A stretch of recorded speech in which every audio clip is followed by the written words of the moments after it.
दैवानं दिलं पण नशिबानं नेलं अशी घटना कळवण तालुक्यात घडली आहे। जीवाचं रान करून मोठ्या कष्टानं शेतकऱ्याने शेतात पीक घेतलं। कर्ज काढून उसणवारी करून शेतकऱ्याने हे पीक वाढवलं। मात्र हातातोंडाशी आलेला घास आगीने भस्मसात केला।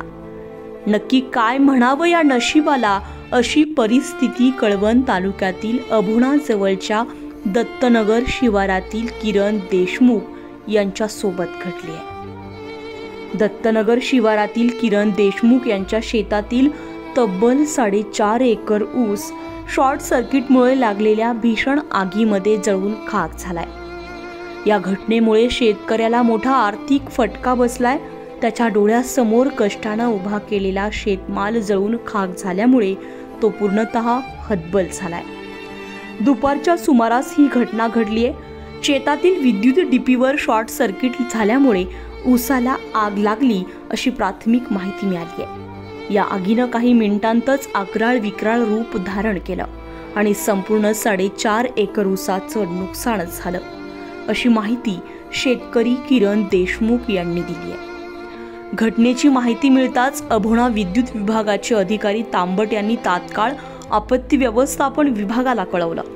दत्तनगरचे पोलीस पाटील प्रकाश नारायण पवार यांनी ग्रामस्थांसह घटनास्थळी धाव घेतली आणि परिस्थितीची पाहणी केली।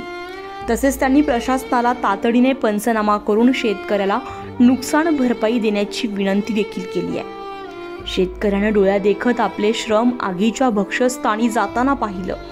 काढणीला आलेल्या ऊसाचे अशा प्रकारे नुकसान झाल्यामुळे तो पूर्णतः कोसळून गेलाय। प्रशासनानं तातडीने पंचनामा करून भरपाई द्यावी अशी मागणी आता देशमुख यांनी केली आहे। या आगीचं नेमकं कारण शोधण्यासाठी आणि भविष्यात असे प्रकार टाळण्यासाठी योग्य ती चौकशी करावी अशी मागणी स्थानिकांनी केली आहे। विद्युत डीपीच्या देखभालीचा प्रश्न पुन्हा एकदा चर्चेत आला असून या संदर्भात शेतकऱ्यांनी प्रशासनाला खबरदारी घेण्याचं आवाहन केलंय। आगीमुळे 4.5 एकर ऊसाचे सुमारे लाखो रुपयांचे नुकसान झाले आहे। यामुळे कर्जबाजारीपणाच्या गर्तेत अडकलेल्या शेतकऱ्याची आर्थिक स्थिती आणखीनच बिघडली आहे। ही घटना शेतकऱ्यांच्या परिस्थितीचे गंभीर वास्तव दाखवते। प्रशासनानं तात्काळ नुकसान भरपाई देऊन शेतकऱ्याला आधार द्यावा। विद्युत यंत्रणेतील त्रुटींमुळे शेतकऱ्यांचे होणारे नुकसान थांबवण्यासाठी प्रभावी उपाययोजना करण्याची गरज अधोरेखित झाली आहे।